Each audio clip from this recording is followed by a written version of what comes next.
Another day, another morning, pero hindi ko alam kung maganda ang umaga kasi ngayong umaga ang bumungad sa akin ay isang bad news.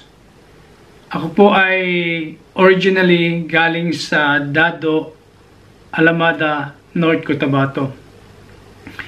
Pag-check ko ng phone ko ngayong umaga, ang bumungad sa akin, ang aming buong barangay ay nasusunog. Yung market namin ay nasusunog. So, ang aking pamilya ay apektado. Gawa ng ang aming pangkabuhayan doon mismo sa sentro ng barangay ay nandoon. Yung sari-sari store ng kapatid ko, sari-sari store ng mga pinsan ko, ando doon. At alam ko na yun lang ang yung pinagkukuhanan nila ng kabuhayan. So, isang masamang balita talaga kasi pangalawang beses na ito na nasunog ang aming barangay. Noong 1995 at saka ngayong mag-2025, so almost 30 years. Talagang natupok yung buong market, buong barangay. Yung market na yon, halos doon bahay din ng mga community. Yung mga tao doon na nakatira doon, bahay din nila doon. At mga sari-sari stores, yung mga pangkabuhayan. Last kong nakita ang aming barangay noong pagbisita naming ng 2023 kasama si Sofia, kasama si Hana, at yun nga ang uli kong nasulyapan ng aming barangay na maganda pa. At makikita nyo ang mga kabahayan doon ay talagang yung tabi-tabi at light materials kasi ang mga nakatayong mga bahay, yung mga sari-sari stores, yung mga pangkabuhayan ng mga tao. Kaya yung nag-umpisa yung kunting apoy, hindi kaagad napansin, lumaki. So talagang buong linya ng barangay ay nasunog. Sa kasamaang palad talagang yung nakahilirang mga stores doon, isang doon yung mga stores ng mga pinsan ko, mga kaibigan, mga kapitbahay, talagang sunog lahat. Maliban na lang sa sari-sari store ng kapatid ko, ng dalawa kong kapatid na hindi na sali kasi habang yung apoy ay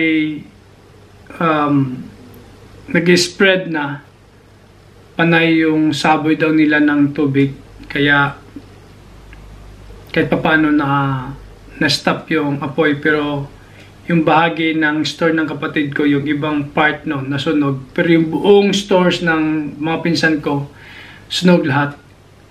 Ang masama nito, hindi naman yun na munting stores, kundi yung mga wholesaler, sari-sari stores, yung malaki ang kapital talaga. So, milyon ang kapital at talagang nakakapanlumo kasi yun lang yung pangkabuhayan nila. At ang masama nito, dahil sa magto-24 na ng December, malakihang bulante o yung araw ng palengke sa amin sa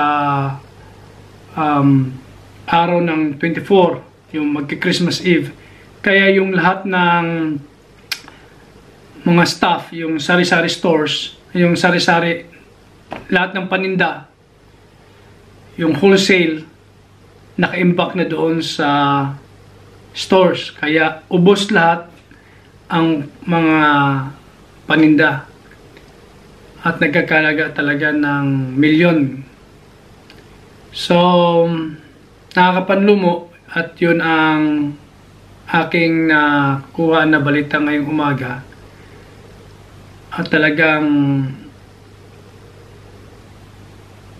na-shock ako. Ganun pa man, salamat sa Diyos at walang casualty dahil nangyari ang sunog kahapon ng alas 5 ng hapon. So sabi nga ng kapatid ko nung tumawag ako, in 30 minutes, dahil yung mga sari-sari stores, yung mga kabahayan ay gawa sa kahoy, talagang sunog lahat at in 30 minutes talagang naubos. So kung ini-imagine ko kung ano yung barangay namin noong 2023, August ng pagbisita ko doon, talagang maganda pa, masaya yung village. Pero ngayon, tupok lahat, nakakapanlumo. At yung community, hindi nila alam ngayon ang gagawin kasi nga magka-Christmas at mag-New Year. Kadalasan talaga pag Christmas at New Year, busy yung aming barangay kasi yun ang malakas na bintahan ng mga pang Noche Buena, pang New Year's Eve. So talagang lahat ng mga paninda talagang naka-imbak na doon, nakahanda na para pag New Year's Day, New Year's Eve, ready to ladlad ang lahat ng paninda para sa mga mamimili. Kasi yung aming barangay, isa sa pinakamalaking barangay sa Alamada, kung hindi ako magkamali. Pangalawang malaking barangay sa buong Alamada. So halos na mga karatig puok pag araw ng palengke, pumupunta talaga sa aming barangay para mamili. At lalo na malapit na yung Christmas Eve at saka New Year's Eve. So talagang nakaka-shock at ito ang nangyari. At salamat din sa Diyos yung sari-sari stores ng dalawa kong kapatid, dahil nga naagapan nila yung apoy, hindi na nakatawid sa stores ng aking kapatid, pero yung buong hilera ng mga stores ng aking mga pinsan at ng aking mga kapitbahay talagang sunog.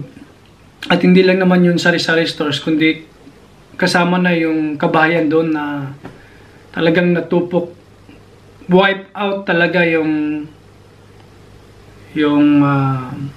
aming palengke, aming mga kabahayan doon sa barangay ng Dado. So that is not good news, lalo na ngayong magpapasko, mag-New Year, at nakaka-shock.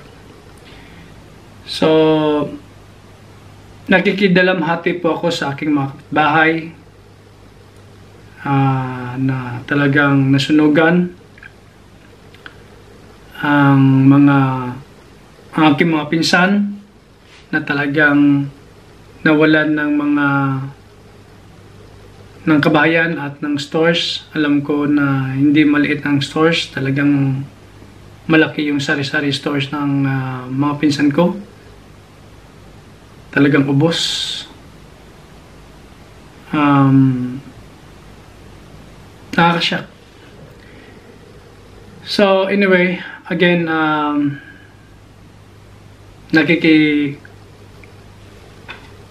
nakikidalamhati ako sa aking mga kabarangay, aking mga pinsan, sa aking mga kaibigan na talagang napiktuhan ng malaking sunog. Sana sa aming barangay officials sa Dado, sana ang susunod na project ay bombero, yung fire truck, para kung wag naman sanang mangyari na may sunog, talaga makaresponde kaagad. Kasi yung bombero na rumisponde, kasi malayo yung aming barangay, halos bumiyahe pa ng mga 30 minutes, 40 minutes, 1 hour. Kasi malayo talaga, talagang isolated yung aming barangay. At matagal silang nakaresponde. Salamat din sa mga military officers kasi yung aming barangay malapit sa kampo ng mga sundalo.